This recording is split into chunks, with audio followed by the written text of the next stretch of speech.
Just like this construction calamity in California, an engineering disaster that threatened to wipe whole cities off the map. It was panic. People were panicking. I asked them if this is for real, and they said, yes, it's for real. As disaster loomed, 180,000 residents along the Feather River were ordered to evacuate. These people could have been less than an hour from annihilation.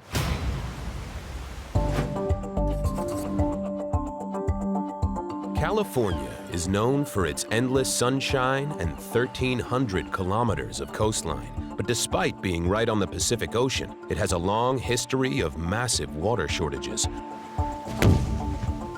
In the 1960s, work began on a solution near the small town of Oroville. Most people have never even heard of Oroville, but it's actually home to one of the largest infrastructure projects in U.S. history. Completed in 1968, the 235-meter-high Oroville Dam across the Feather River is, to this day, the tallest dam in America.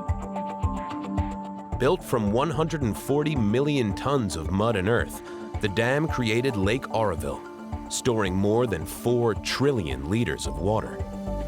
The dam is vital, supplying farms, cities, and towns throughout the state of California.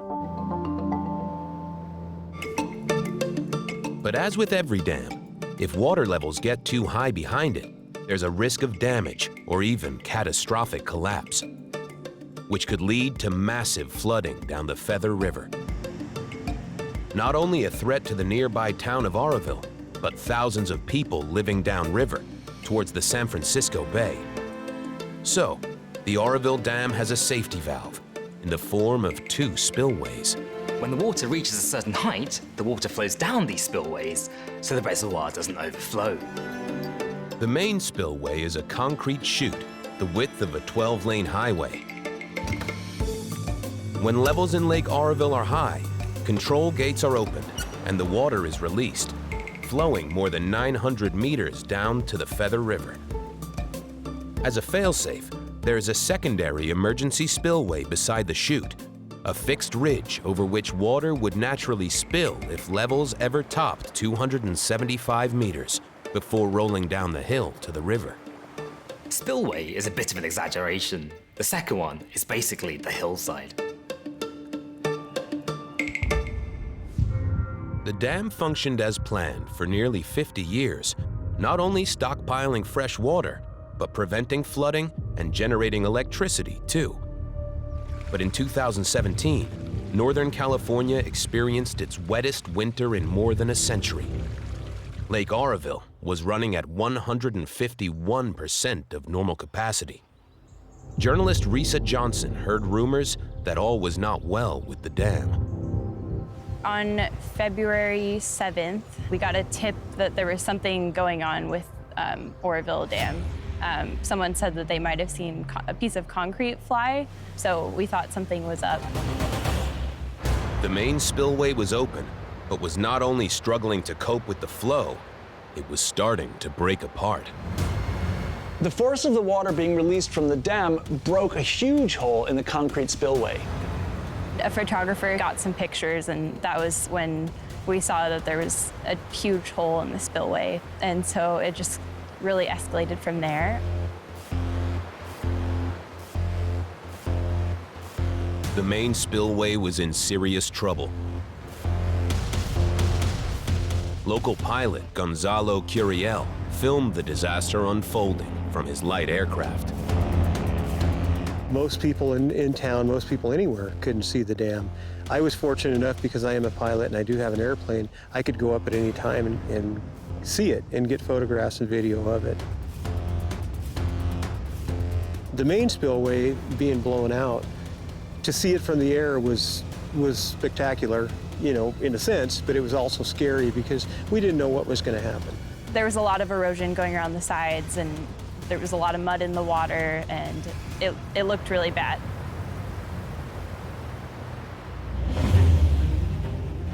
Residents down the Feather River, like Genoa Wilder, were also getting nervous. They noticed chunks, like big rocks, chunks of cement flying down. with the water. And so that was the first, I mean, it was being shared all over Facebook, people were commenting, and that was the first sign that something was wrong. Engineers were forced to slow the flow down the damaged main spillway. But the stormwaters kept coming. Unable to drain quickly enough, the lake kept rising and was rapidly approaching the 275-meter maximum. Seeing the storms coming in and how much water was coming into the lake and seeing how fast it was accumulating, that's when I started to get worried. On Saturday, February 11th, 2017, for the first time in the dam's history, water started spilling over the lip of the emergency spillway. The emergency spillway had never been used before. This was uncharted territory.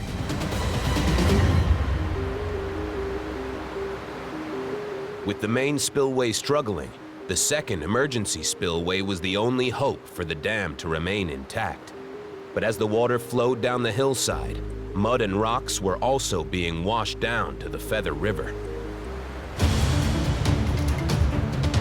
By Sunday, the cascading water and debris had destroyed the road below. But much worse, the hillside was eroding fast. The emergency fail-safe spillway was failing.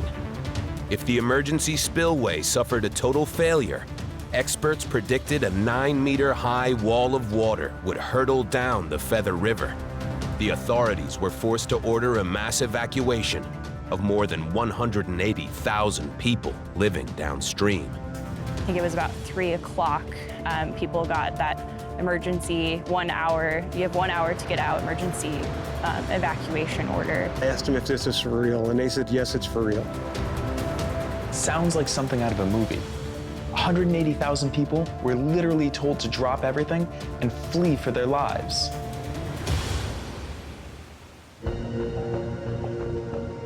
The Oroville Dam was in real trouble.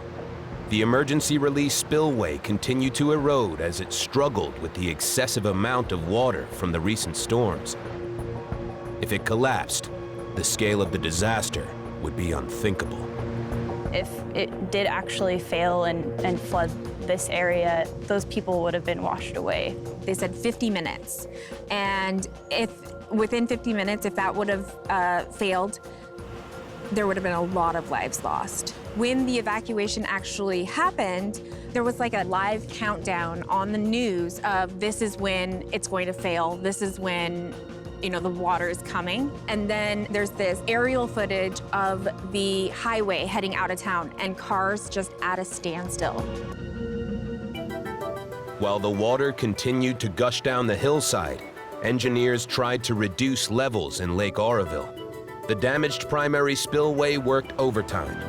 Gradually, the flow down the emergency spillway slowed, and hour by hour, the lake surface began to fall. 2 days later, the evacuation order was downgraded, and shaken residents were allowed to return to their homes. This close call highlighted 2 main engineering issues from the original construction phase. First, geological studies pointed at the hillside that the spillways were built on. In places, the rock was too weak to support the constant battering by water.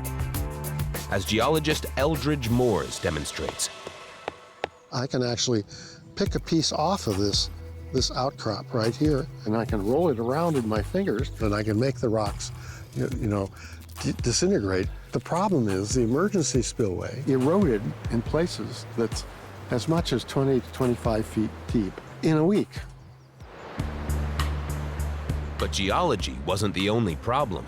A forensic report found that a key cause of the main spillway breaking up was the concrete being too thin around drains in the chute.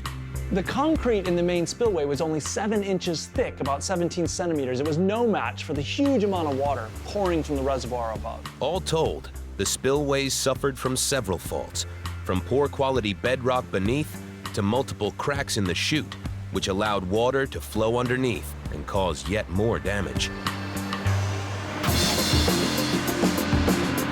With the immediate crisis over, engineers went to work on a solution.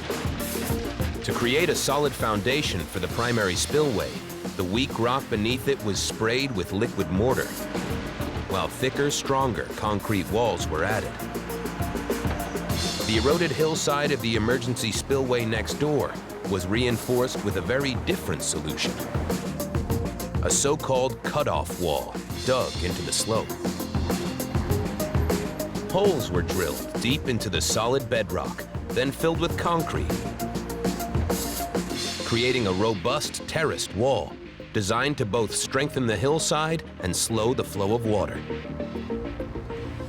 Estimates put the cost of the emergency and repairs at $1 billion, but the dam and its spillways should be prepared for anything Mother Nature throws its way.